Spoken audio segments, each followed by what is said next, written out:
Wake that ass up. Early in the morning. The Breakfast Club.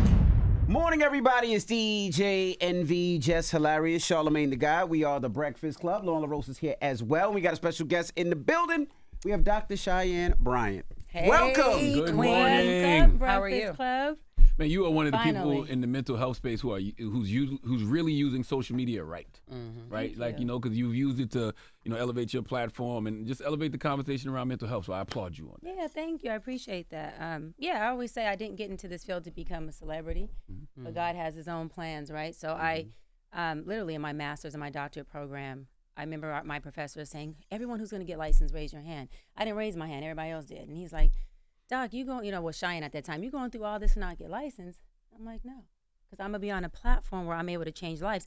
Didn't think that it ended up being a platform where, to this magnitude one, and then to the place where literally I didn't want it, the whole celebrity status and lifestyle. And not that I'm saying I don't want it now and I don't like it. It's just this is not where I expected it to go. But again, if God needs to use a celebrityness, and I said it at your mental health, a mental wealth expo.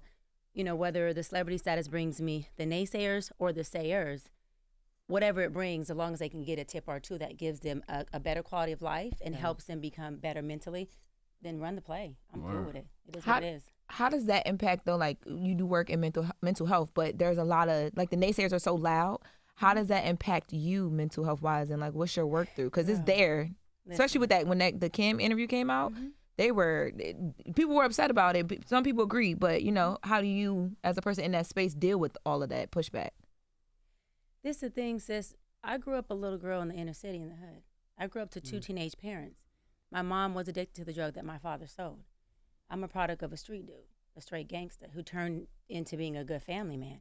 And my mom is now sober, for the record. And so I say all that to say that when you grow up in a certain type of adversity, loud noise that's against the grain of what you're doing, it's not loud noise. It's a norm. And that's why, the Bible says it's good for me that I was afflicted. Because when you have those afflictions, they are preparing you for a time like this. Right. That you have to stand in a leadership role. And leadership comes with pressure. It comes with commitment. It comes with character. And so when you have naysayers who are applying pressure, then that's when you show if you a pipe or if you a diamond. But I already knew from the trenches that I was a diamond. So I wasn't worried about coming into this space with somebody having a problem with what I'm doing, and I'm in my intent, I'm in my purpose, and I'm vertical in who I am. It don't matter to me because I'm running my own plays.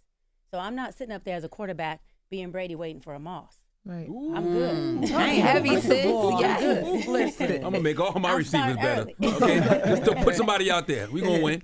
Put someone out there. That's just what it is, So when you're vertical in who you are, you're not really worried about what is gonna show up to catch the catch. Your job is to throw, and then the receiver's job is to do what? To catch. And so the quarterback don't throw and go, Jess, catch. You better do it. Jess, hands up. The quarterback throws and he like, all right, I know I did it 10 up and slant over. And that's it. And it's a celebration if you're in there. If not, we run the play back again until we do it. And that's what life's about. Now, you talked about your calling. So when it comes to your calling, what is your calling? What do you specialize in? Is it relationships? Is it dealing with people's problems? Is it just listening? What is your specialty when it comes to it? And what's your calling? I love that. So I started off as a marriage, family, and child therapist. And I tell God, I said, listen, I'm a little girl from the hood. You know what I come from. Don't put me in the hood and don't put me with court order DCF kids. Not that I had a problem with them. I didn't want to be triggered dealing with them. And I didn't want to have to deal with what I came from. I wasn't in the system, but I came from that type of adversity. And the first place God put me was off of Hardale and Slauson. I don't know if y'all familiar with LA, but a block away from Slauson Swap Meet in the hood. And every one of my clients were court order, DCFS, Department of Family and Child Services. We had moms in there who were pregnant, still hitting the pipe. Asking me, can I sign off on the documents so they can get their kids back? Because I was predicated on their reunification with their kids. And so started off as doing that. When I got my doctorate, I transitioned to a psychology expert, life coach, so that my hands wouldn't be tied behind my back. Because when I was a therapist working for a nonprofit under a license, the protocol just with the BBS law, and you're very familiar with like mental health and therapy, there's so many things that you cannot do based on ethics and law that, in my opinion, it negates and it really takes away from the real therapeutic experience. So, for example, I had a young lady come in and she had experienced sexual abuse. Her mother was allowing men to pay her to have sex with her daughter at 13, from age all the way from age 8 to 16. The last time the guy came in, he put her on the burners, and the stove burners, and had his way with her. For that young lady, thank God, that was the last straw for her.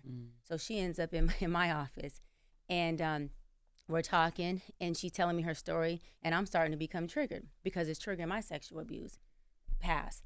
And so, long story short, after one of our sessions, I get up, and she's in tears, and she's telling her story, and I go to hug her, and she's like, no, don't touch me, because that's not something that she's in a place to handle at that time. No problem. 8 months go by. She's like, she has to then be transferred out. She's like, all right, I wasn't Dr. Bryant, then I was Cheyenne. She's like, Miss Cheyenne, thank you for everything. I'm like, okay. And she goes, oh, by the way, I'm ready for that hug. Everything in me, DJ Envy was just like, everything was just like, oh. Yeah. And so not only did I hug her, but I think I broke the BBS laws, because I hugged that poor baby. I kissed all over her. Yeah. But you're not supposed to do that. So you're still human. You're not, but you're still human. And so my specialty then was marriage, family, and child therapy. So that is my foundation. So now that I am a psychology expert, life coach, I can't get rid of that, because that's my foundation. I do psychodynamic CBT, but I couple it, which is my hybrid approach, with coaching. So it's therapy and coaching, which is hybrid. And I say this without humility. That's why I'm so effective, because therapy is, tell me more. Let me hear about your trauma, your daddy issues, your mom issues. Why are you who you are? And then once you're finished dealing with that and you process that, okay, DJ Envy, where the hell you going from there? I do have one other question when it comes to the therapy aspect. I'm sure the world has been watching the Mendes brothers, right? And I had a question, right? Yeah. So the Mendes brothers, if you don't know, they confessed their crime to the therapist. And they believed that the therapist could not tell police officers because it was, I guess, patient-client privilege. But they did. So does that mean anything that I tell a therapist or that anybody tells a therapist can possibly be used against them in the court of law? 100%. So a therapist is only under confidential oath unless you are threatening to kill yourself and someone else, and it can't just be a threat. It has to be you actually have like a action plan to do so, right? You can't just come to me and say, hey, doc, look, I want to kill myself. I will help you process through that and hopefully talk you off the ledge. But if you say, I got a plan at 9 p.m., I'm leaving the house, I'm going to do X, Y, and Z to my wife, then I have a duty to report. If I'm subpoenaed to court, I have to speak on that. Now, if I did a crime and I'm talking to you about the crime because it's eating me up, you're not supposed to tell law enforcement? So if I already killed somebody, already did the crime already? No. Even if it's a murder? Only unless that therapist is subpoenaed. Or that got you. So the fact that he was subpoenaed. That's it. When it comes to subpoena in the court, in the justice system, their law oversees everything. It just does. When it comes to your confidentiality as client privilege, there's nothing that I can say outside. Can you reach out to the court and say, subpoena me? I need to be subpoenaed. I personally would never do that, just because I believe in following the oath of, and maybe I just love and respect my clients too much. But if you came to me and said something, I'm just not. And I know this is smaller than murder, but I've had married couples who come separately and together. And the husband is just lighting it up in his individual sessions. Like, I'm cheating, I'm intimate with this person and that person, his family members, is this, and I'm having to just make sure I process my countertransference, because I'm sitting there like, damn, and I have her in 1 hour. And you can't say nothing. I have her in 1 hour. God. Now, of course, if it was like my girlfriend, I'd be like, bitch. That's still violating the client But you wouldn't take your girlfriend's though, right? Because it's in my best friend couldn't be. That's a conflict. Yeah, she could never come to me as her psychology expert or that. But I'd be ripping into him. Talk to me from the human perspective, because you still a real nigga at the end of the day. I Right? am. So when you hear stuff like that, when you hear the guy come in 1 hour and he doing X, Y, and Z, then the woman coming in the next hour, what is going through your mind about the dude? See, Charlamagne, my clients are watching this interview. My client's gonna be like, Doc, that's what you really feel. But in my mind, honestly, what I try to do, and some of my clients have followed this guidance. I have one client now. He's married, and the wife is attempting to divorce him, and she's divorcing him because he cheated, but she doesn't have any hard facts on him. So I've actually been able to process with him whether you're going to be with this woman or not, if you want to be with her or you want to be able to leave and do better, at some point you got to be able to be real with yourself and real with her, and you got to be transparent. When do you plan on doing that? So he just literally this week or last week, because this week he told me, Doc, I sat with her and I told her that it's been, a few times that I did cheat. And I said, how does she respond? She said, now we can have a conversation because now you're keeping it real. And when I had her in session, I said, listen. Triggered, right? Yeah. Shit. But I told her, I said, look, you have two options. I said, either, I can, if you're willing to learn to love a dog, we can start that process because, or we can start the process of you leaving and starting over. And she goes, what do you mean by a dog? She said, but we've been together for 10 years. He's never cheated the first time. I said, no, baby. I said, he's been quiet for 10 years. He decided to bark on year number 10. Jesus Christ. So you don't think that he could change in that marriage and not cheat anymore? First of all, nobody changes, including me. We shift, and that changes our life. And when I say we shift out of the things and behaviors that don't serve us after we learn. They're not working. Gotcha. And then we have to learn to manage those. Gotcha. So I am very firecrackery. When I was younger, I was very temperamental. I was very, who the fuck you talking to real quick. I just, because of my trauma, because of things, I just had a very protective, by all means necessary. I'm the oldest of 7. So I was, I light this place up. Is that still in me after all of my healing? Hell yeah. Do I manage it? Absolutely. Managing it just means that I'm high function. I'm able to regulate my emotions, right? Identify my emotions. Don't get into my feelings because emotions are healthy. Feelings cause problems. Right. And I can just say, okay, I identify that I'm angry. I'm frustrated. So now let me choose my response. Before I was low functioning. Once I felt it, I was triggered. And everybody in here was going to know. And it was going to be a problem. So does that still come up? Yeah. But do I have self-talk that says, we're not doing that? So you don't think people can change? You just feel like they change? We manage ourselves well. So a man who's a womanizer, he is always a womanizer. It's just how well can he discipline or manage his womanizing appetite, his womanizing actions, his womanizing desires? Can he manage his environment? Can he be in a room full of women and not womanize and not cheat and not step out and not have infidelity issues? We like what we like. We are who we are. So you would never date a man that cheated before because you feel like he will always be a cheater? Is that what you're saying? I think that's also circumstantial. So I do believe that different relationships bring out different things in us. I was also an extreme alpha in my first engagement. I had 2 engagements, called off 2 weddings. My first relationship that I was engaged to, I was extreme alpha.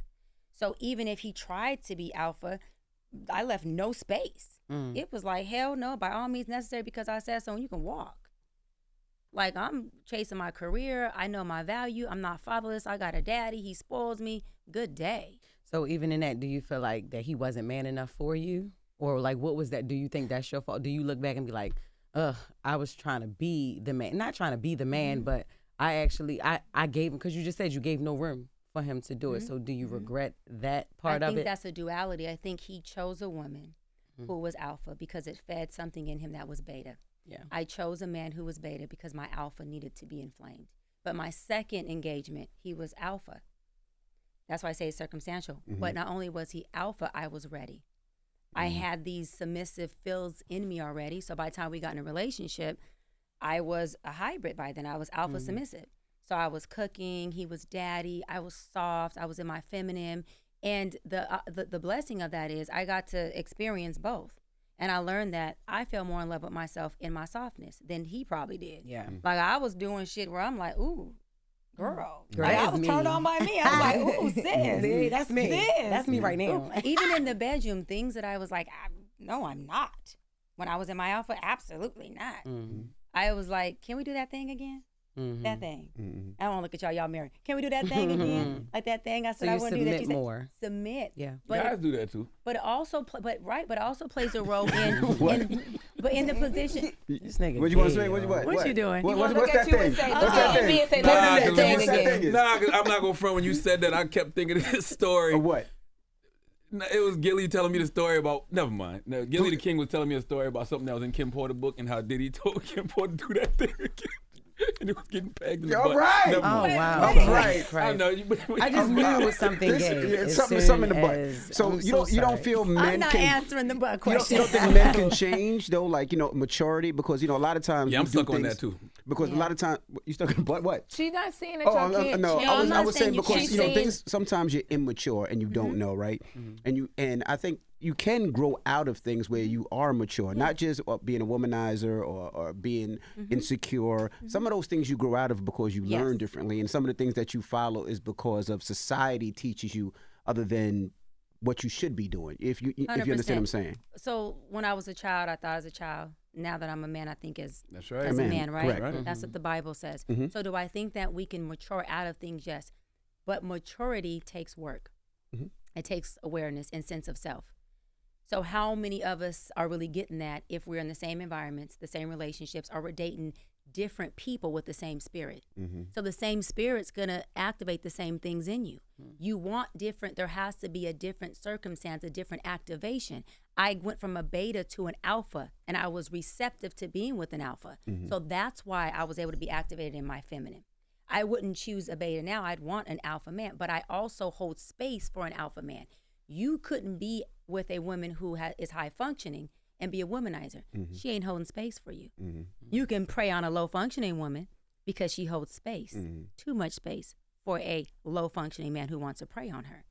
But if you were to say, you know what, I want to shift up my ways, you would also have to shift and choose a woman who won't tolerate that, because she will hold you accountable when you're in a space that don't work for her. That's right. Does that make sense? So you can't It does a shift little and be bit. in the same environment. But It like, doesn't work like let's say that. a man is insecure, and he's insecure when he's 16, 17, 18, right? Because he doesn't know the world. Or a man follows the likeness of, for instance, hip hop, right? Because hip hop influences so much of us, and a lot of us were grown from it. Whether it was what we did, what we spoke about, carrying guns, selling drugs, being a womanizer, whatever that may be. Men can change. is Men what you're can saying. I change. feel like what you're saying is true, but I feel like I would say shifts lead to actual That's change. what I'm saying. Right, I'm not, yeah, absolutely. So I'm not saying, listen, we're not Jesus. We're not turning water to wine. I've said that on the Cam Newton episode, and I stand by that. So you're not going to change. Envy. You're not going to switch up and tomorrow be a 6'5" chocolate man. You don't know what I identify as. Listen, I'm self-projected because that's what I'm attracted to, but I'm back. But can you shift? Shifts will change you, your Yes. world. I agree. You don't change, you shift. So what happens is that insecure boy grows up to be a man who shifts things in him, and his environment changes. And so does he feel his insecurity and flame way less? Absolutely. But will there be moments where your little boy arises in you because you're triggered? That's life. And when that happens, if it's once a year or once every 5 years, you have to have the effective tools to manage that Manage little it. boy, or he will sabotage, or he will go cheat. And that's how you say he ain't cheated in 10 years, but he barked on your number 10. I agree with that wholeheartedly. The way it was worded the first time, I was like, I think men can change, but I get what you're saying. Yeah. Totally. Yeah, people can shift, and that creates a change, but we don't wake up and we're like, Psh, we're totally different. So the interview with Cam, and also I saw that you sat down with Nick. Did the firecracker in you be like, I need to sit down with them? How did you get them in the room? How did you do those 2 interviews? Did they Right. reach out to you, or did you reach out to them?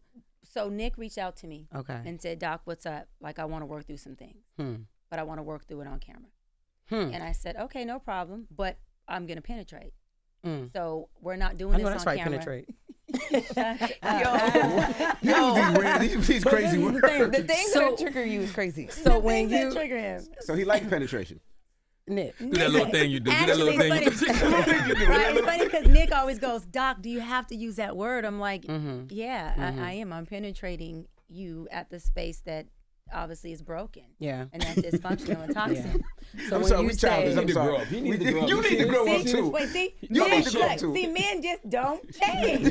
no, like you to your Look at him. point. They She give might you know your a point. 12-year-old girl right now. The little boy in there The little boy, is that's all it definitely is. present. Definitely Sorry. present. So when he says, all right, I need to work through some things, you're like, okay, on camera.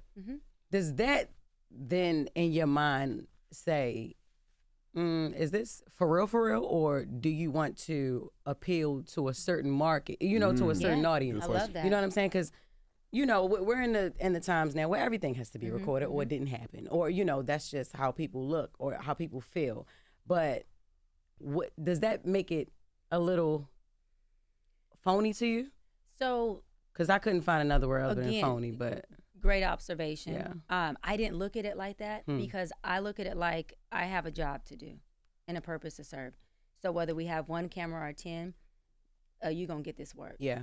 And so they may have done it, and I'm not saying they did. They may have done it from an entertainment perspective, but as we see, more than entertainment came out of it. Yep. Because your intention will always be what ends up being the end result for you. And so my intent was to use Nick's situation and shift a whole culture of black men. Same with Cam, and it happened. There were a lot of naysayers, but a lot of black men were actually in there creating the viralness and saying, listen, Doc is right. We need to create more husbands and less baby daddies. Black men were like, I'm 26. I got 3 kids by 3 different women. And she's right. This ain't it, man. Yeah. We got to do different. That was my intent. And my intent is what manifested. So, and Nick as well. Cam was resistant, but Cam had to answer a lot of questions in his household. Cam had a lot of stuff. He had a lot of different conversations he had to have with that woman. Whether she wants to come out on social media and wear the mask she's been wearing, that mask is off at home. Yeah. Cam had to answer questions. That created a lot of conflict. Conflict is needed for resolve and for shift and change. And so, yeah, entertainment or not, I wanted to make sure that what happened, that the conversation is now being had everywhere, that it is time for our community to do things differently. And if you have already created broken houses and homes, you're not doomed, but you need to stop. It's a time to stop. Like, we're not here to create broken houses, and now you're projecting your daddy issues and mommy issues as a man onto an entire generation that has to now grow up to figure out what the hell is the root of their issue and how do they not sabotage and how do they do this thing differently. Yeah, I saw Cam say. Cam said that it affected his relationship with his first 2 baby moms and his current situation. Yeah. So you feel any remorse for that? Or? No. Yeah. Because I'm here to interrupt that pattern. No. Yeah. Like, the shit should have been interrupted a long time ago. A long time ago, yeah. You know, Cam, and you come from, and not that this breeds, good decision-making people, but Cam comes from, he's a pastor's child. He comes from 2 parents that are still married, and they're pastors, very much involved with the church. That goes to show you, like the Bible said, it was good for me that I was afflicted, because you got people who come from brokenness. This is why I said these kids are not doomed, who make different decisions, because it's not about a lot of times it's not where you go and they get you where you going, it's where you trying to get the hell away from. Right. Yeah. And a lot of times parents, I was telling Ray J this. Ray J's my client as well. Jesus. And leave my boy alone, leave Ray. Yeah. I was telling Ray, I said, Ray, I love your parents, but they showed you everything to do right. They didn't show you what not to do. And see, for me, I had a circumstance, an environment that showed me everything not to do. Right. So sometimes knowing what not to do saves you from doing the wrong shit. It's not about having a perfect household. It's about having a blended, balanced household that says, listen, this is what you can do to get you this is what you shouldn't do. And when you come from a lot of pastor kids and these folks who come in from these really perfect households or perfect marriages that have a lot of infidelity, a lot of brokenness in them, these kids learn how to mask their life as well. And they learn how to overcompensate for what they're missing in broken houses, in womanizing or manizing ways. And that becomes an issue. And then it just becomes a dysfunctional pattern where they keep creating this. They get comfortable in dysfunction and say, I'm thriving here. No, you're not. You've learned to survive. Yeah. And you're teaching everybody else who you are, creating or procreating how to survive. Go ahead. I was just going to ask, how do you deal with your other clients if you have Ray J? Yeah, who do you talk to after you talk to Ray J? Do you have a therapist? I hope you have. I do. Oh, okay. yeah, I definitely do. I have that. I have wise counsel. Yeah, I have a nice group, a nice, really healthy ecosystem. Okay. Of people who are counselors and coaches and who are not. And I use them. Does this like with the Cam situation, is in there like a follow-up conversation with him, or like he wants to work through more stuff now off camera? Because I'm sure it triggered a lot for him as well too when those additional conversations had to happen. Or did he block your number? Or like, is he? You know what I mean? Like, what happens after that? We see it we see it on the internet and it goes crazy. Yeah. The baby mom's, the girlfriend, all the fallout. There's been recent fallout too with him talking about her, Jazz, not being the only woman that he slept with in a relationship, and so there's things coming out now. Does he hit you up and say, "Hey, I want to do some more work. I want to have a conversation," or he's like, "Nah"? He hasn't hit me up to say yes, but he's definitely not like nah. Okay. But who I would love to have a conversation with, whether it's on camera or not just to more support her in whatever she's doing right now or feeling or going through, is Jazz. Yeah. I would love to have a conversation with Jazz, even if it's a private session. I think that she needs tools on how to be in this relationship if she's going to stay. And if she chooses to leave, she needs tools on how to also pivot that. And it's not about having a conversation with her or having a session with her to get her to change her mind. It's about getting her to feel supported and showing compassion and trying to figure out where she wants to navigate from here. And see, that's the thing, because I don't know if you saw months ago, or this may have been before she was pregnant. I think I saw this. She's happy with, or you know, with everything that's going on, you know, how she's okay with that. So if she understands and she is willing and she's like, okay, I'm all in, I'm abiding by every rule that you have, then what the hell are you going to talk to her about? You know what I'm saying? Like, how can, because even as a woman watching that, right, I didn't know who she was with yet until it came out. And then I was like, oh, damn. Oh, all right. So that's how you feel about him. And that's my man's and that's my girl. But I'm just like, damn, how strong, the strongest back that I've ever, I give my head off to her for dealing with that whole dynamic. But what can you say to her that'll change how happy she is with this? I think it's helping her come to herself. And I think that Jazz got herself into something that, one, she didn't understand that she was getting herself into, and I think she would love to backpedal if she could. But where do you go from here? You have a child. A lot of women, especially Black women, stay because they don't want to be a product of a broken house. Yeah. And they don't want to be a single mom. Who wants to be a statistic? Who wants to be that, right? And so for her, I understand why she would want to stay to make it work. But I also would understand why she wants to leave to do it right. Yeah. And it's not because he has kids. It's because this man is not honoring you. Yeah. He's disrespecting you. And he's not only doing it privately, he's doing it publicly. He's not even allowing it to be pillow talk. You know, so it's like, and that's what I mean by the epitome of a high-valued man in the most low functionality you can have. Like, you have no respect at all for this woman who you not only have a child with, but you are in a relationship with. You're waiting for God to give you more kids. You have a woman at home. You're sleeping with other women publicly on your platform for this woman to feel how. All you're doing is self-projecting your brokenness and your pain on this woman and all of these 8 kids and these 3 other women. You are procreating broken houses. And let me go further. He also has a broken home with her, because a broken house and a broken home are 2 different things. Explain. What's So the you have difference? both. A broken house is just a single family home. It could be one mama, one daddy, or for people who have partners, it could be one partner in the house. That means just there's one person. A broken home is you got a 2-party household. The home is so impaired it can't even function at a level of healthiness. Cam has both. And he knows that. And he's trying to figure out how he front, back, side pedals. But this is the deal. You know, and I said this to him jokingly, and I wasn't pun intended, but it was like I told him, I said, Cam, before we did the interview, I said, Cam, you about to throw picks this entire interview. Just like you did when you was playing. I said, you took him to a Super Bowl, but you couldn't get the ring. And he just looked, and he said no. But to backtrack real quick, Cam reached out to me. I wouldn't pay you if you told me that before the interview. Yeah, that's brutal. I'm like, I'm leaving. I'm like, why would you? But did I catch the picks or not? From what I saw, yeah. Caught the picks, right? And so, but my point is, Cam reached out to me because ego. He seen me and Nick Cannon's interview, and he said Nick was too soft. Do my interview. It's not going to be that same smoke. And so I said, sign me up when? I'll fly out tomorrow. He said, oh, okay, like that. I said, 100%, I'm ready. And so when it happened, I think Cam's edge was to throw me off. Yeah. And to see if he can challenge me and more dominate the conversation. My intent was to bring healing and awareness. And he got that. Do you ever tell women to leave when you're talking to women or men? Do you ever tell them to leave? Because I know a lot of times therapists won't tell somebody to leave.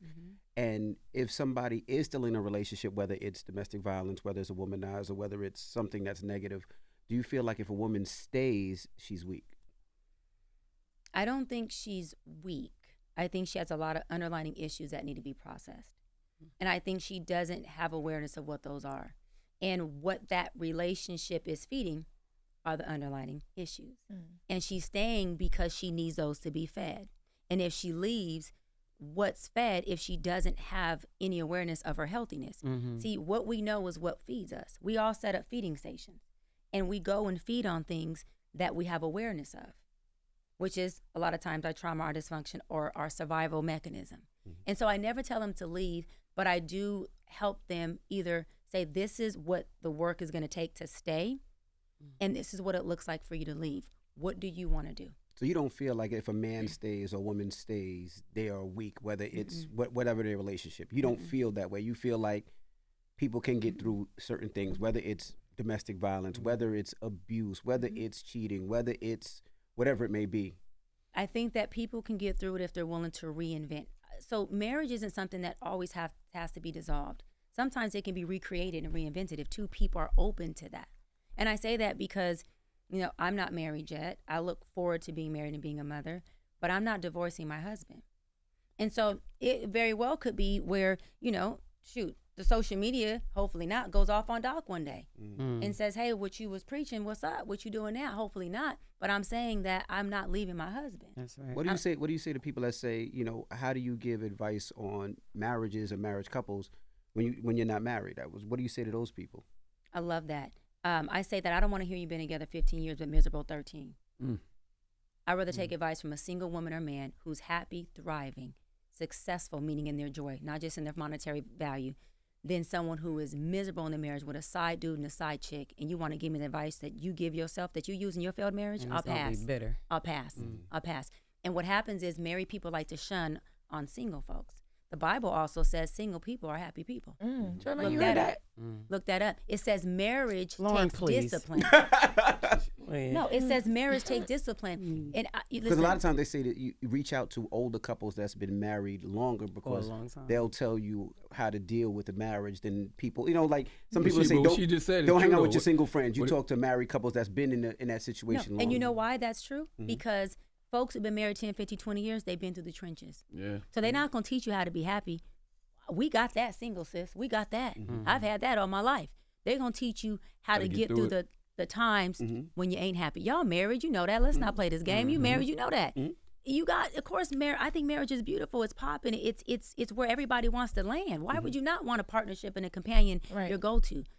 But that shit comes with work. The Bible says marriage is for disciplined people. Discipline. I'm single. I don't have to be disciplined. Even though I am, I don't have to be in that space. You think people get married too early? I think people choose the wrong people. I think people choose their fairy tale ideology. They're not choosing the person. See, people are choosing marriage and not a husband. They're choosing marriage and not a wife. And so when you're choosing marriage, you get the title, you get the looks of it, but you're not getting a person. So you're a beautiful house who's homeless. They like the idea of the The marriage. idea. The idea. And those are people who are fatherless, sometimes motherless, who just need something to be a part of. I just need this companionship. I want the title. I don't feel valued. I don't feel validated. So because we're married, I got somebody who's checking for me. I got somebody who can get me through the day. But you got to be able to check. Even in marriage, I was engaged for 10 years, because I kept calling it off. And he was like, you keep getting these degrees. You keep saying, wait for the next degree, we're getting married. And by the time I went and got my doctorate, he's like, baby, you done got 4 degrees. I ain't waiting no more. Engaged for You know, 10 years. I kept putting it off because I knew What that the wasn't my person. I was gonna say, I but would've left your ass. You said you knew he wasn't the person? Yeah, that's important. I end up leaving him. Unfortunate for him. So you Great strung him guy. along for 10 years? 10 years? And she said he was a great guy. Great guy. He was a great guy. He I just can wasn't my understand guy, right? And so For 10 years, he thought he was the So guy. you strung him along for 10 years? Why you ain't let him go be great with somebody else that would appreciate him and love him? y'all know about to jump on me. She ain't want her his feelings. Let me say this. No, I love that. No, I love that question. I love the question. So I'm not saying for 10 years I knew he wasn't the one. When we got about year number 5 or 6, and I seen that his work ethic and his ability to provide at the level that I wanted our family to be at, I knew that he wasn't my guy. And when I say provide, I'm not talking about like he was making 6 figures and I was like, no, make millions. I'm saying his thing was, baby, I'm cool with me, you, a dog in a 1-bedroom apartment. And just no work ethic at all. So for the first 6 years, I thought, well, I'm out here getting it. I have a legal company. I own property. I'm only 22. I'm getting all these college degrees. How can he not be inspired by me? See, that's that age-appropriate young women. He got potential, let me stay. That's why people should take their time. But when I seen you number 7 and 8, this guy was the same guy who was, I hate talking because he's such a good guy. I always protect him when I talk about him. But where he was lazy and had no work ethic, I had to pivot. Well, he didn't have the work ethic that you wanted because he worked, right? But he just didn't. He was comfortable. He was comfortable. Your ideas were different. Was he a rapper? At some point, he just decided to not work at all. Oh, he didn't work at all? Okay. No, he wasn't a rapper. Not just that he had a mixtape. He started off in pharmaceutical sales, a very educated young man, went to BYU, D1 college, did his thing, very much like the boy next door, mixed kid, and we were, and so it was all really good. Came from a really amazing family. Parents still married. I think they own like 45 years. You just wanted more. I wanted more. And if he would have said, we can have more and grow, I would have rolled with him. But when he said, I don't want any more, and I'm cool with this, it goes to your question. Then I had to choose what I was choosing. I was choosing a man. I wasn't choosing marriage. I didn't grow up the little girl that wanted marriage in this white picket fence. I wanted, just to be honest, I wanted money and power to change a trajectory of a community. I wanted a platform to be able to shift people so they have a better life, so they can take their pain like I did and find some pieces out of it and make peace from their broken pieces. So I never grew up thinking, and I also had a father. I had a daddy who doted on me. I'm a product of a street dude. And if anyone knows a street dude, the way they love their daughters when they're involved, you're God. You're goddess to them. You're princess. Yeah. I mean, I didn't have man problems like that. And so wasn't looking for a man outside to come validate me. So when I get in relationships still to this day, I'm still choosing the man. Did he acquire more in the future?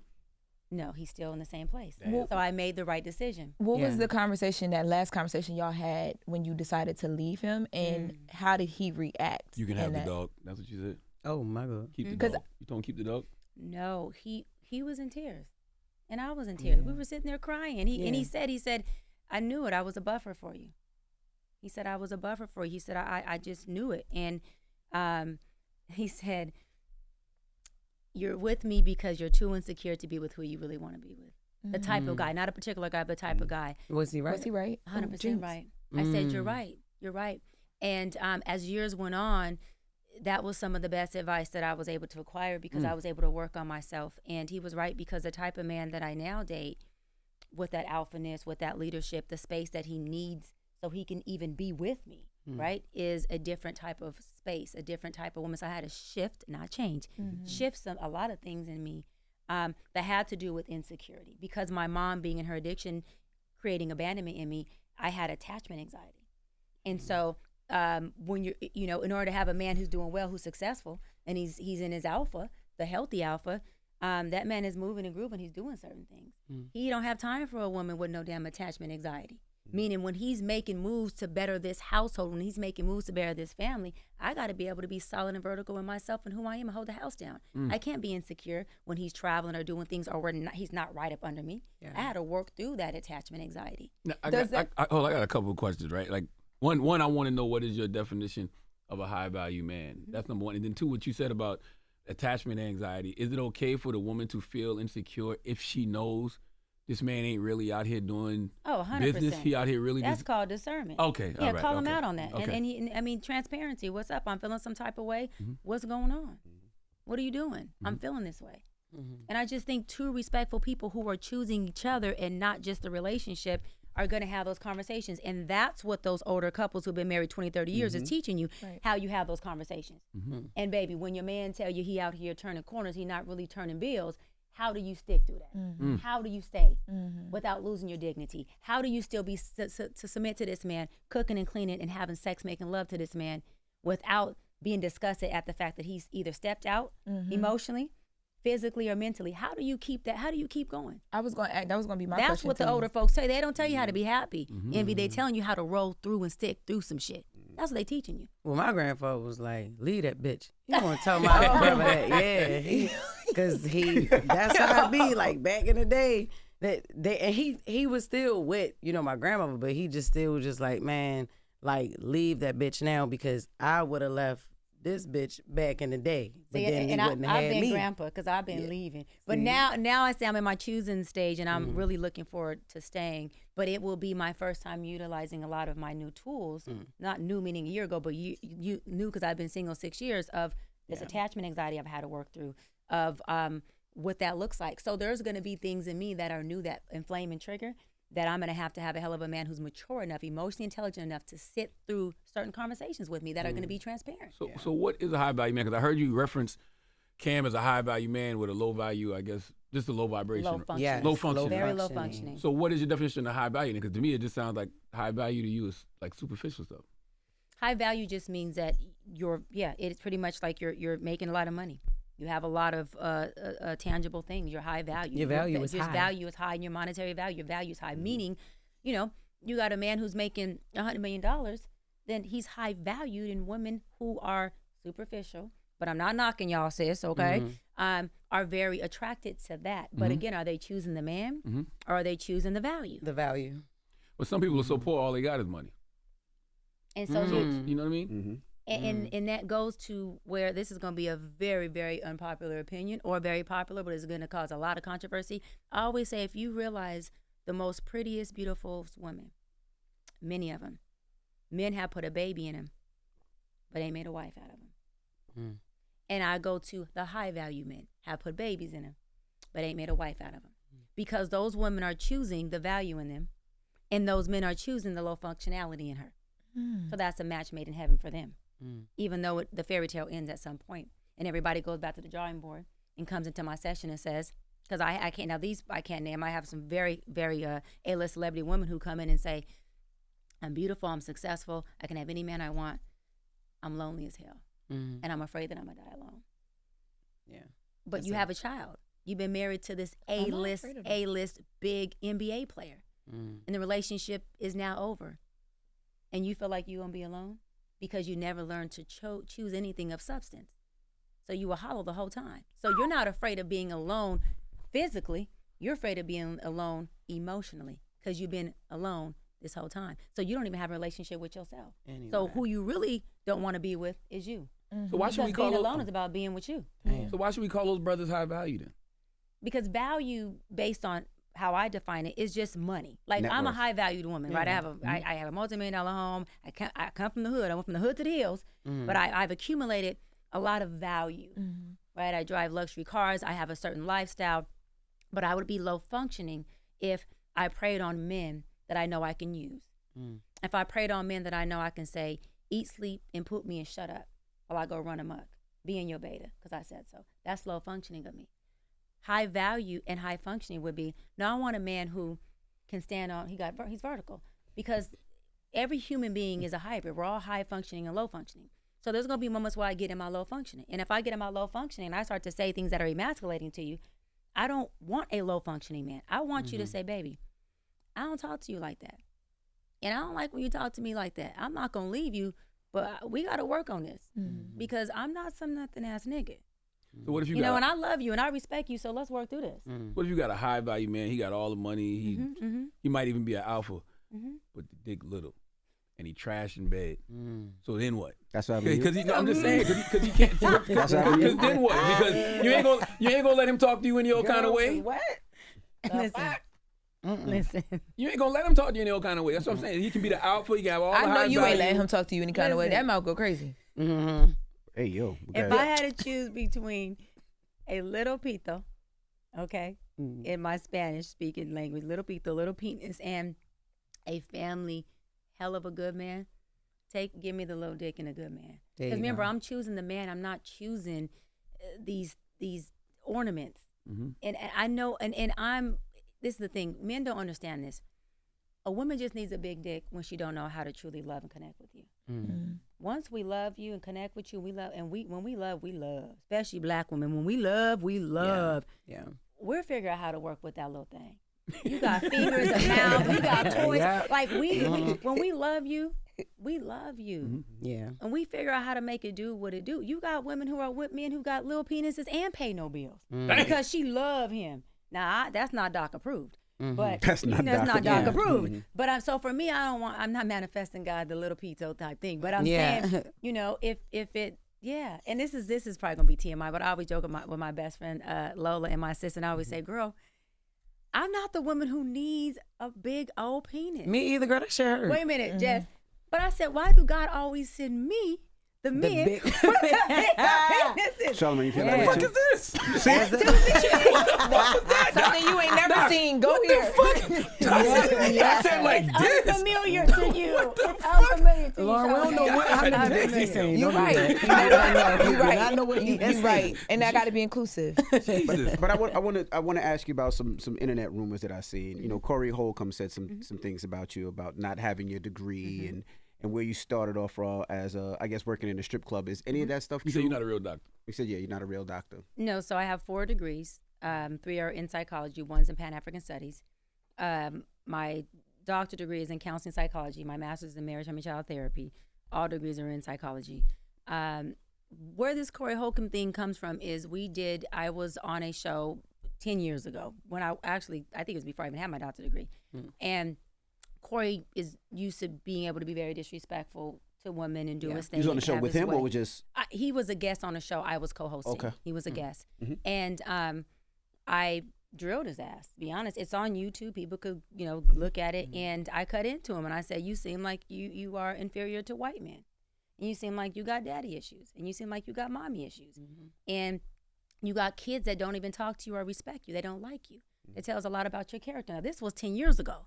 Okay, and obviously he's still in his feminine because he's still holding a grudge over it. You know, this is like interviews are interviews. So you say them, you do them, and you move on to the next. And so was very upset, and I feel like in that space, y'all could watch it. He was dumbfounded. Like usually he comes back with the FUB or he has something to say. Cory's he got a mouth. He was really just like a deer with headlights. He was just like, oh my God.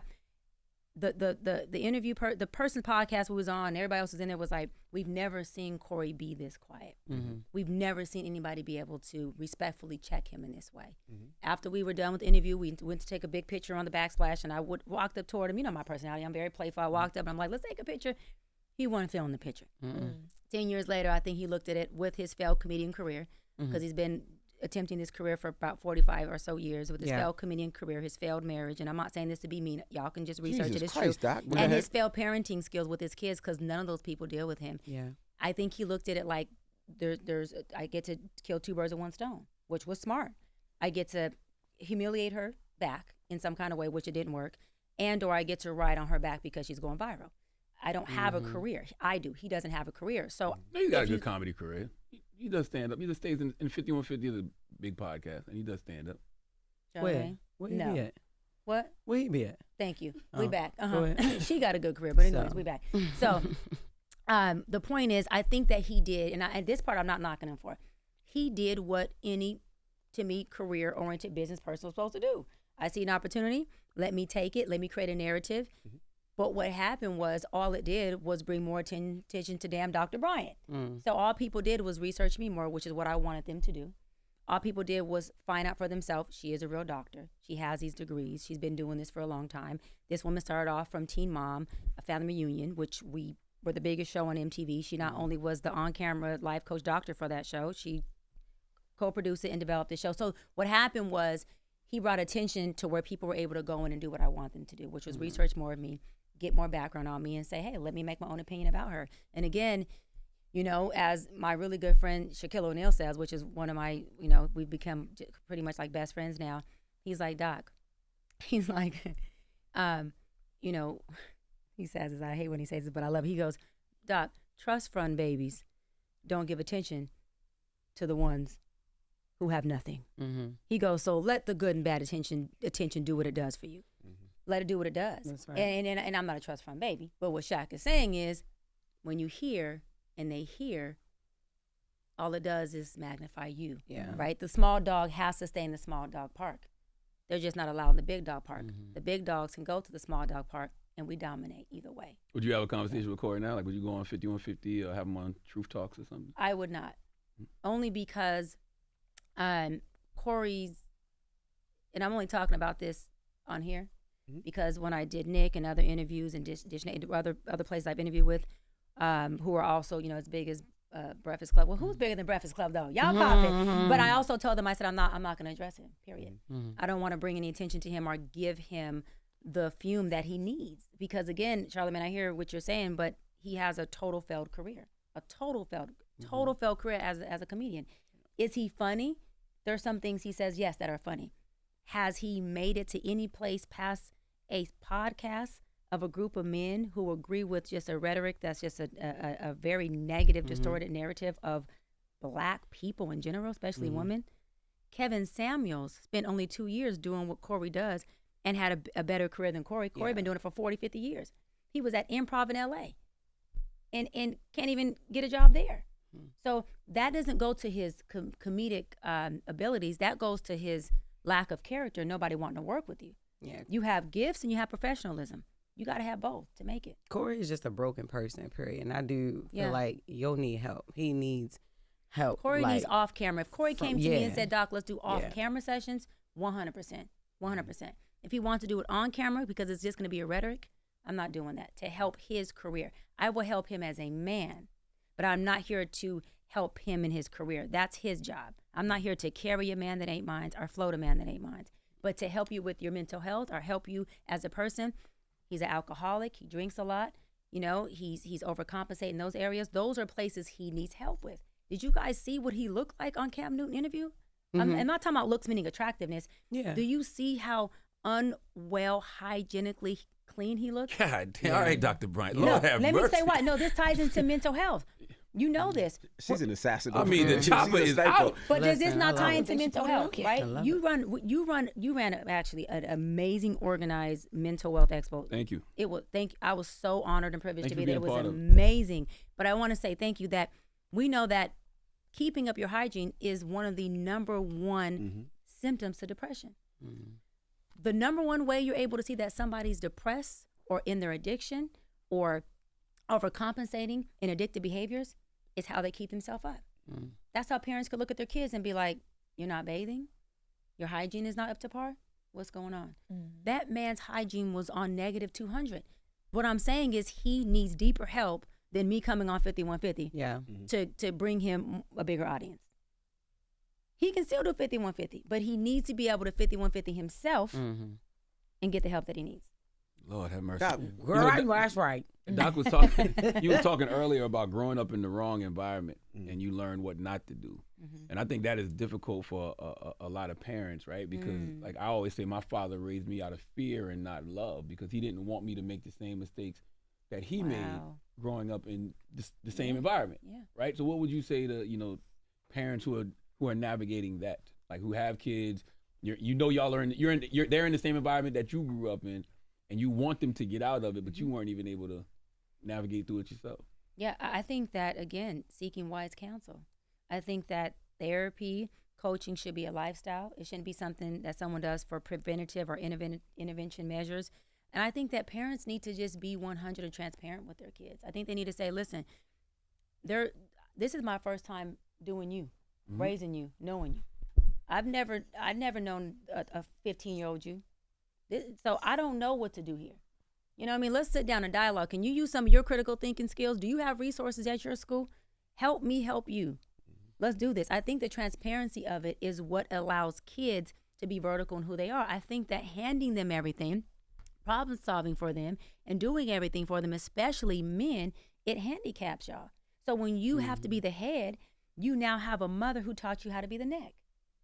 And then you want to be mad at a woman who comes in and she has to be in her alpha, because who the hell going to be the head to this thing? So I think it's about transparency. And I think parents got to stop having this mommy daddy guilt and stop feeling like they have to be this perfect parent. I think your kids seeing your vulnerability and your imperfections will actually aid them in ways more than them seeing your perfection. You think kids are too soft? I think parents are too soft and kids are too soft these days, The Bible says an undisciplined child is an unloved child. I think kids are feeling unloved because they're not being disciplined. So what is too soft for you now? And the reason I ask is like Charlamagne said, there were certain things. I mean, my kids can't do it anyway, but there were certain things that you can do and you couldn't do, right? And I run the household the same way, right? But if you look at these kids now, a lot of them are a lot softer, a lot weaker, cry faster.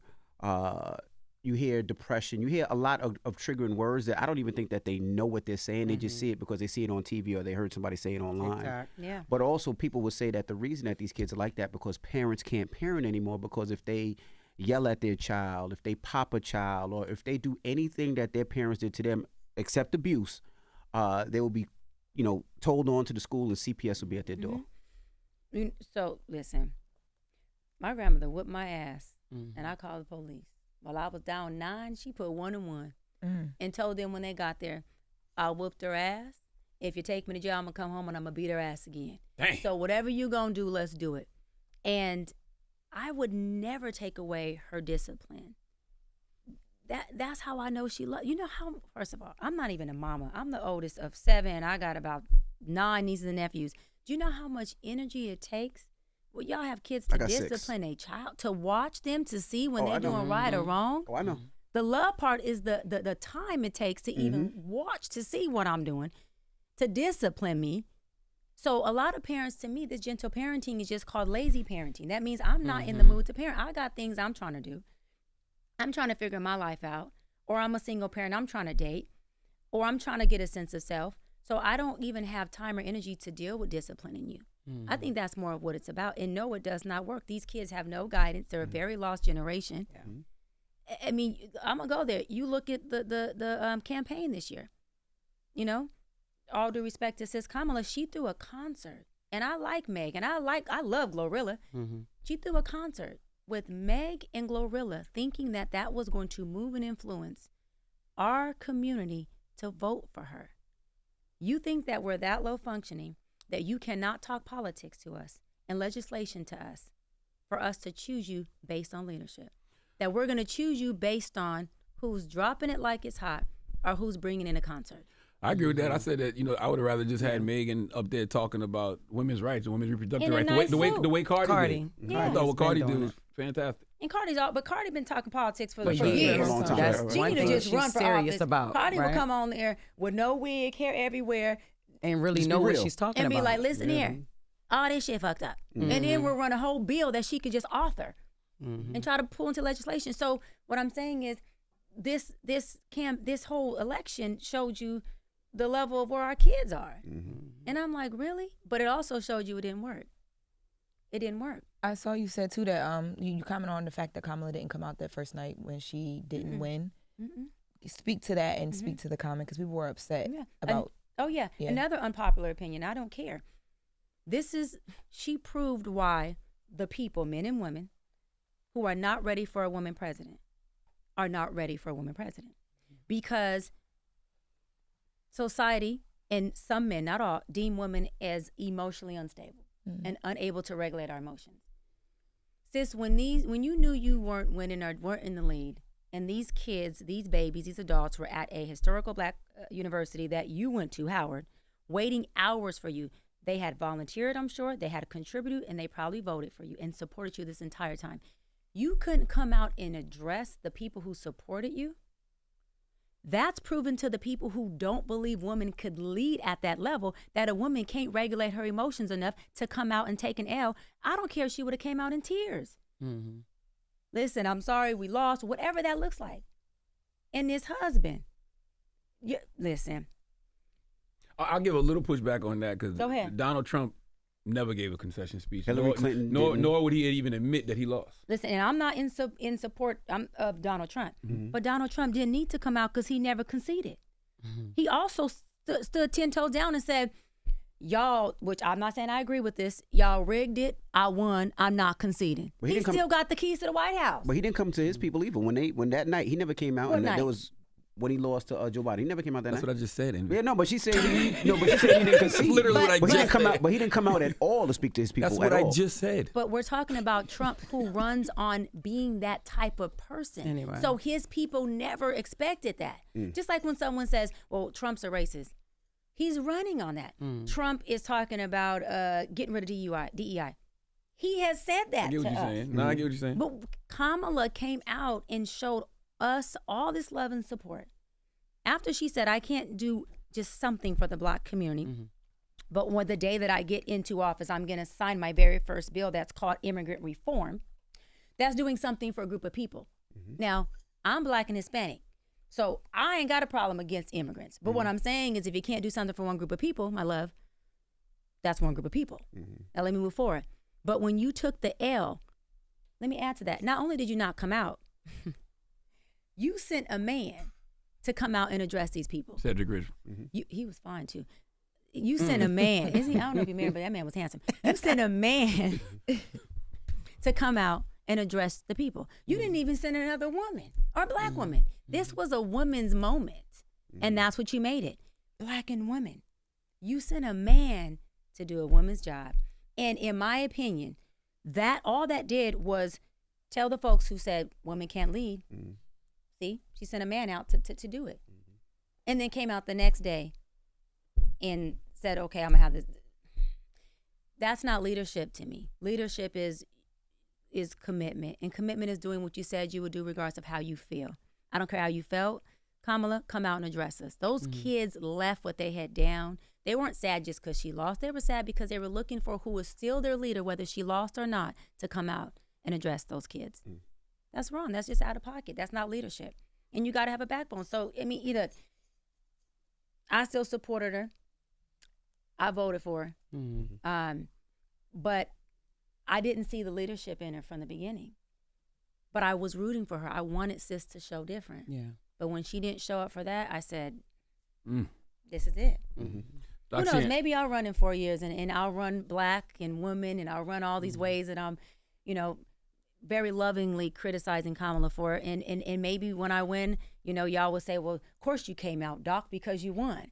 He is married too. I looked it up for you, sis. Sorry. Did you know Nipsey? Personally? Yeah. I mean, yeah. Okay. Yeah. Right. We grew up in L.A. All right, everyone in L.A. And that's how, L.A., we know each other, yeah. Especially in the 80s. We're all 80s kids. I was going to ask, when's the last time you apologized or last time you were wrong about something? Do you remember? Good question, Evie. It probably was 1984. It probably was to my best friend Lola and my assistant. We work so closely together. We're always together. And because I'm so comfortable with her, she gets all of my moving parts, right? So she gets like the really good me. She gets like the bratty me. She gets the, what the fuck are you doing? You're moving too slow me. She gets the thank you me. And then she gets the like, I'm sorry. You're right. Yeah. That was a little brash, or, so probably her, to be honest with you. What about this to a man that you're dating?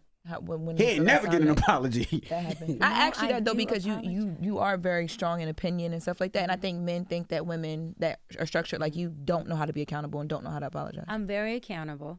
I do apologize. That's why I said I want a man who will say, with respect. I mean, he ain't about to just dominate, like, shut your ass up tight. He can be disrespectful, but I want a man who's like, hold on, you out of pocket right now. We don't do that. Yeah. This is not what we do. And I like you strong, but this is not strong. This is disrespectful, baby. But I want him to be able to know how to say it. And then I will be like, even if it's not in that moment, I can process and be like, you know what, you're right. And I do. I will apologize. I will come to myself because I have the discipline of that self-talk of saying stop. Or I will say, listen, you've already apologized. You've done everything you could. Right now, it's not a you problem. I'm still trying to get out of my ego. So just give me 30 minutes because, baby, you've apologized. Like, you've done your job. And then I come around in 20, 30 minutes and I'm like, okay, I'm back. And I'm sorry too. That's awareness. That's accountability. I'm sorry too. And the thing is, when you really want peace, and that's the thing about being single for so long, though. You find a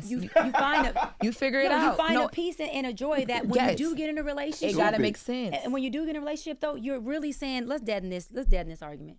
Because see, I'm so used to being happy because it's just me that I just want to get to the cuddle part again. I just want to get to the happy part again. So what do we need to do just to be good? And people who are so used to being in relationships with this circle dysfunction of argument, they leave that marriage and do the same thing. That's real. Have you ever got afraid that you're going to get so used to that peace that you're not going to want to do nothing? Because I tell myself that all the time. Like, I'm in such a good state. I don't want nothing to bother me, but people come with flaws. Shut up, Charlamagne. He's a hater. He's a hater. Well, no, because I have been serial dating for the 6 years I've been single. So when I say single, it means I haven't been committed. Like committed, But have I had like 3 months, 6 months relationships that went that long season and were exclusive and were committed in that season? Yeah. Because I am very into exclusivity. I don't like casual sex. And so I will accidentally go a year and a half celibate because I don't like the casualty of sex. Do you know what I mean? And so, so I'm dating. Like, I have someone that I spend time with now that I will go on dates with. We're not committed, so I'm still single. Right. But I'm a woman who I'm gonna have a companion around. I love companionship, and I love a man's energy. that testosterone, that alpha energy is recharging for me. And it's not something that I would just say like, oh, I could do without. No, I want it. I love it. And so I keep around what I want. And when I decide to, I would choose that one person to be around for the long term. Well, when does that decision happen for you? Now then? I'm in my choosing stage. So it's gonna happen now, like soon. I'm in my choosing stage, but I'm not desperate. So it's not like again, I'm not choosing just a high valued man. I would even take a man who's a little less value, meaning a little less income money, but I just love this man. He's my person. So you would take the bus driver? Only no, because he's away from me for too long. Yeah. And he's coming home with money that's not worth the value of the time I'm not getting with you. What if he's a good man? I guess that's why I'm confused about with the high value man thing. Because I'm like, I understand he got the bank, but what if he's just got a poor spirit? What if he got poor character? What if he's not willing to do the work on himself? Like, that's why I'll take a little less value in higher functioning. Like, I don't want high value, low functioning. I'll take a little less value, right? Because I do well on my own. Am I going to take care of a man? No. Am I going to spoil the hell out of him? Hell yeah. But I'm not going to take care of you. Right. But will I take you on a trip because you mine? Yeah. Would I buy you a brand new car when you come home and this is the Lambo you wanted? Hell yeah. Oh. But are you going to be a man who is not submitting to me either, or can't be in your alpha, or you ain't paying no bills, or you're not respecting me, you're not coming to support my shows, you're not on my speaking tour? No, I'm not doing it with a man who's not doing those things. But do I need you to just take full care of me and then I still got my hand out? No, I'm submitting to you. You have in-house loving. I'm not going to deny that. Whatever I got to do, I got you. I did that in relationships, and that's why the men I've been with, or the men I've dated also, have always wanted to marry me, because I'm a good woman. I treat them good. I'm loving. But also because I'm not choosing a man just for their value. I want you to have money. I want to go to Maldives. I want a trip. I want you to buy me a Birkin. Not because I want a Birkin. It's because I want it from you, right? And so the Birkin or the Louis or whatever the hell coming from you is what I place value in. And that's what makes me love the bag. That's what makes me love the iPhone, because you bought the iPhone for me. Right. Yeah. Right. So yeah. I mean, he can. Yeah. So I would rather have a regular man who, isn't in the limelight, who we both don't have to straddle this this whole industry thing, and he can go run a business or go be a corporate guy. He can come to my shows, and we can go home and have intellectual pillow talk. I can go home and put my hair in a bird's nest and walk around with sweats and a tank top and no bra. You don't know what a bird's nest is? No, I definitely know what it is. Lauren do too. You know what? So you got the show Truth Talks. I right? do. And, Truth Talks. and Yes, talk yes, to us yes. about that before we get out of here. Oh my Please God. So talk Truth to us. Talks is my new talk show. It's on Fox. It's Monday through Friday at 8 Why would p.m. somebody Congratulations. Why would somebody give you a talk show? You good at talking to something? No, not at all. Not at all. It's funny. Sometimes the producers are like, Doc, give the other co-host time to talk. I'm like, really? I'm like, I gotta do that. Yeah. But it's cool, because we're pretty much we're a global news. We're a CNN that gives you the Black voice, the Black perspective, and we're bringing truth to everything, news with culture twist to it. So we're every night 8 p.m. prime time. Love that. Yeah. How do they follow you, for Dr. joining us. Cheyenne? Yeah. Cheyenne. Follow me on _Dr. Bryant on Instagram, social media, or you can go to drbryant.co, and that's drbryant.co, not .com. And then I'm on my speaking tour. So every weekend I am on the tour with Tonight's Conversation, but I'm also on my own speaking tour. So every weekend, go to my website and my social media, you'll see that I'm with Tonight's Conversation for the rest of this year, but I also have my own speaking tour in Chicago. We got Atlanta, we got LA, we got London, we got Canada, we have Iowa. I'm Yes. like, y'all like Black people in In Iowa? Iowa, right? That's how I be when I be on my comedy Look, tour. Like, who is in Wisconsin? Even But if like, there's 2 people in Iowa who are Black, whose lives I can shift or change, the doc is on her gonna way. do it. The doc is on her way. We're going to do it. Yeah. That's Dr. right. Cheyenne, So- Bryant, we appreciate you for Thank you, joining Dr. us. Bryant. And don't Thoroughly be a stranger. enjoyed the Come back up conversation. here. I am. Thank y'all for having us. But no, Charlamagne, seriously, thank you for being such an advocate with this whole mental health. It's not an event. You have a mental health movement going on. When I came there, people, to see Black people, Black men with like mental health for Black people, Black men for mental health, and mental health is life change. They had like merch with everything mental health Black, and even though it's for all races and all ages, your panelists there were just giving incredible information.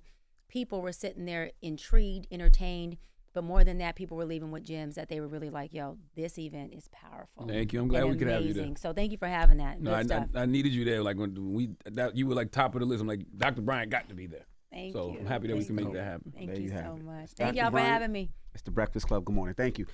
Wake that ass up. In the morning. The Breakfast Club.